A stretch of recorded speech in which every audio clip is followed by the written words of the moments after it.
মহেন্দ্র সিং ধোনির সাফল্যর শেষ এবং সবথেকে গুরুত্বপূর্ণ স্তম্ভ হল তার ম্যান ম্যানেজমেন্ট। আইপিএল এর বহু ফ্র্যাঞ্চাইজি প্রতি বছর কোটি কোটি টাকা খরচ করে বড় বড় নাম কেনে, কিন্তু ধোনি বিশ্বাস করেন সম্পূর্ণ ভিন্ন এক দর্শনে। তিনি নাম বা দাম দেখে দল গড়েন না, তিনি দেখেন কার মধ্যে জয়ের ক্ষুধা আছে এবং কার উপর ভরসা করা যায়।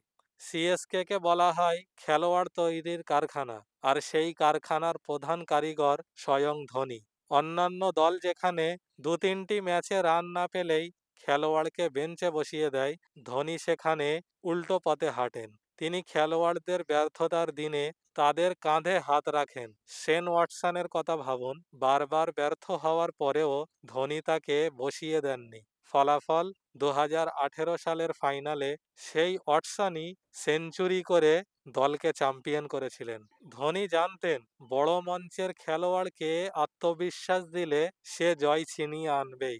এই যে খেলোয়াড়দের নিরাপত্তা দেওয়া, এটাই একজন সাধারণ খেলোয়াড়কে ম্যাচ উইনারে পরিণত করে। অচিঙ্কা রাহানে থেকে শুরু করে আম্বাতি রাইডু কিংবা শিবাম ডুবে, যাদের কেরিয়ার অনেকে শেষ ভেবে ধরে নিয়েছিলেন, ধোনির ছোঁয়ায় তারা সবাই আবার বিধ্বংসী হয়ে উঠেছিলেন। ধোনি জানেন কার থেকে সেরাটা কিভাবে বের করে আনতে হয়। তিনি তরুণ বোলারদের বলেন না যে অসাধারণ কিছু করো, তিনি শুধু বলেন তোমার শক্তির জায়গাটা কাজে লাগাও। এই সহজ নির্দেশনাই মাঠে ম্যাজিকের মতো কাজ করে। ধোনির লেগাসি কেবল ট্রফি বা পরিসংখ্যান দিয়ে মাপা সম্ভব নয়। তার আসল সাফল্য হলো চেন্নাই সুপার কিংসের অন্দরমহলে এক অটুট পারিবারিক বন্ধন তৈরি করা। হারলে তিনি সব দায় নিজের কাঁধে নেন, আর জিতলে ট্রফিটা দলের সব থেকে কনিষ্ঠ সদস্যদের হাতে দিয়ে নিজে এক পাশে গিয়ে দাঁড়ান। এই নিঃস্বার্থ নেতৃত্বই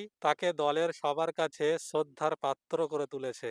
আইপিএল ইতিহাসে ধোনি মানে কেবল একজন অধিনায়ক নন, তিনি একটা ঘরানা, যেখানে লিডারশিপ মানে হুকুম দেওয়া নয়, বরং ভরসা জেতা। আজ যখন ধোনি কেরিয়ারের সায়ান্তে দাঁড়িয়ে, তখন তার রেখে যাওয়া সব থেকে বড় সম্পদ হলো এক ঝাঁক আত্মবিশ্বাসী খেলোয়াড় এবং কোটি কোটি ভক্তের আবেগ। এই কারণেই আইপিএল যতকাল থাকবে, মহেন্দ্র সিং ধোনির নাম ততকাল ক্রিকেটের শ্রেষ্ঠ সেনাপতির তালিকায় সবার উপরে উজ্জ্বল হয়ে থাকবে। আইপিএল ইতিহাসে আপনার দেখা সেরা ক্যাপ্টেন কে? মহেন্দ্র সিং ধোনি নাকি অন্য কেউ? কমেন্ট করে জানাতে ভুলবেন না কিন্তু।